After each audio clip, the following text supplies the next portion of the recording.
کیسے ایک انسان کو بناتا ہوں اور ددیال نلیال اور سسرال کا خاندان دے دیتا ہوں اس کو. پانی کو ایسی عزت دے دی, دیکھتے نہیں آسمان سے کہنے پانی کیسے پانی برساتا ہوں. وَلَقَدْ صَرَّفْنَاهُ بَيْنَهُمْ, پانی ایک جگہ برستا ہے, نہروں اور چشموں کے ذریعے پھیلتا پوری دنیا میں.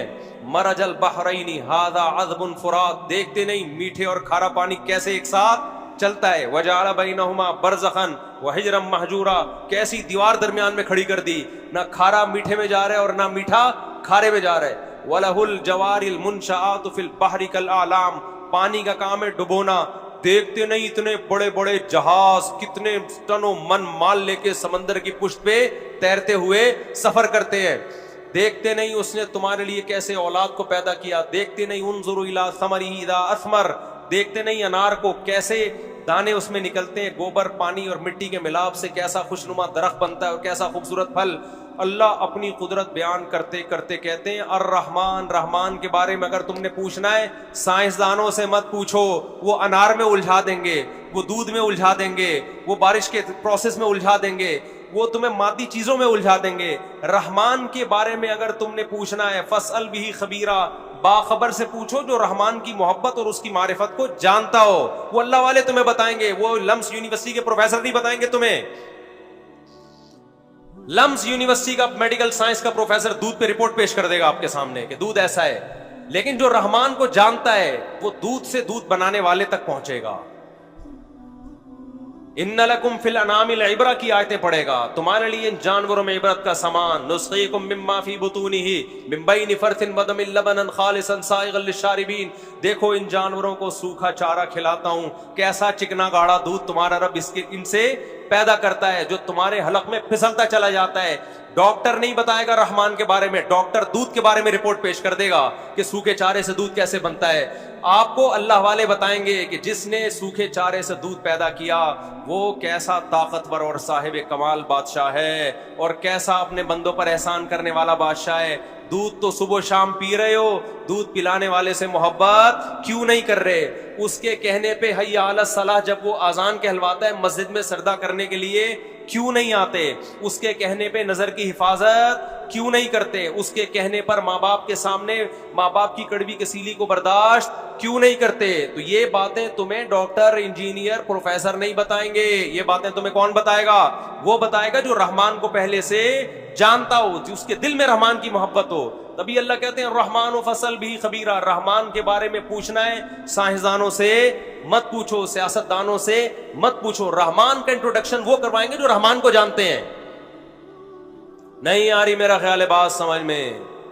اس لیے حضرت حکیم اختر صاحب رحمہ اللہ فرمایا کرتے تھے کہ خوشبو ملے گی عطر کی مارکیٹ میں,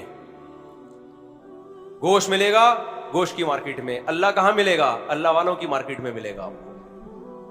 تبھی ہم کہتے ہیں تبلیغ میں وقت لگایا کرو, 4 مہینے لگاؤ تبلیغ میں. لوگ کہتے ہیں ہم نے وقت لگایا میں تو کچھ آیا ہی نہیں. مسائل نہیں آئیں گے تمہیں تبلیغ میں, وہ علماء کے پاس بیٹھنے سے آئیں گے, لیکن جب صبح و شام اللہ کی باتیں سنو گے, اللہ سے ہوتا ہے, اللہ کے غیر سے نہیں ہوتا, دین کے ماحول میں جڑو گے تو اللہ کی محبت آئے گی. سمجھتے ہو کہ نہیں سمجھتے ہو؟ خانقاہوں میں اللہ والوں کے پاس جایا کرو, بزرگوں سے تعلق قائم کیا کرو, وہاں تمہیں کیا ملے گا؟ اللہ ملے گا. نفرت والی تقریریں سنو گے تو نفرت ہی پیدا ہوگی. فلانا ایسا ہے تو ڈمکانا ایسا ہے, تو آج دیکھو نا یوٹیوب پہ ایک تماشا مچا ہوا ہے, وہ اس کے خلاف, وہ اس کے خلاف, وہ اس کے خلاف, اور جو سب کے خلاف ہے وہ کہتا ہے میں کسی کے خلاف نہیں, حالانکہ وہ سب کے خلاف. تو سب ایک دوسرے کے خلاف ٹانگیں کھینچنے میں, وہ نواز شریف اور شہباز شریف اور پی ٹی آئی اور عمران خان اور آرمی چیف, ان مذہبی اسکالر سے نکلو تو سیاستوں میں جھگڑتا ہے, زبان ہی گندی ہو جاتی ہے. وہ چور ہے تو وہ فلانا ہے تو وہ ڈمکانا ہے. وہ بھائی جو ہے وہ آپ کے کہنے سے چینج. اپنے منہ کو کیوں گندا کر رہے ہو یار؟ اور یاد رکھو جن کو ہم بہت غلط سمجھ رہے ہوتے ہیں ضروری نہیں کہ وہ اتنے غلط ہو جتنے آپ سمجھ رہے ہیں. ہمیں تو جسے ٹھڑک ہوگی اس سے بدترین دنیا میں کوئی ہے نہیں, اور جس سے ہمیں عقیدت ہوگی اس سے نیک دنیا میں کوئی ہے نہیں. یہ تو ہم خود غلو کا شکار ہیں. میں بار بار کہتا ہوں جس سیاستدان کو آپ بہت برا سمجھ رہے ہو اتنا برا نہیں سمجھو, تھوڑا سا کم سمجھ لو بس. اور جس کو بہت اچھا سمجھ رہے ہو اس کو بھی تھوڑا سا کم اچھا سمجھنا. بہت اچھا ہے لیکن اتنا نہیں جتنا آپ بولتے. کیوں نہیں بھائی؟ جس سیاستدان کو آپ بہت برا سمجھ رہے ہو ہوگا برا, اتنا نہیں جتنا آپ سمجھ رہے. جس کو بہت اچھا سمجھ رہے ہو ہوگا بہت اچھا، اتنا نہیں جتنا آپ نے سمجھنا شروع کر. اعتدال میں لے کر آؤ میرے بھائی. ہمارے مسائل یہ نہیں ہیں، اصل ہمارے مسائل کیا ہیں؟ کچھ اور ہیں. ہاں جب ووٹ دینے جانا ہو تو پھر تحقیق کرو، اس کے بعد جس کو سمجھ میں آتا ہے ووٹ دے دو. ہر وقت کرنے کی ضرورت کیا ہے منفی باتیں؟ جب ہر وقت نیگیٹو باتیں کرتا ہے تو اللہ دل سے کیا ہو جاتا ہے؟ اللہ دیکھو جو بادشاہ لوگ ہیں وہ غلط جگہ پہ جائیں گے. بادشاہ جب علاقے میں کوئی سیاسی لیڈر بلایا جاتا ہے نا، علاقے کو صاف کروایا جاتا ہے، پھر آتے ہیں وہ لیڈر، گندے نالے بہ رہے ہوں، سیاسی لیڈر بھی نہیں آتا. تو اللہ بھی اس دل میں آتا ہے جو صاف ستھرا دل ہو. گٹر ابلنے والے دلوں میں اللہ جگہ نہیں بناتا. اللہ ہمیں سمجھنے کی، عمل کی توفیق عطا فرمائے.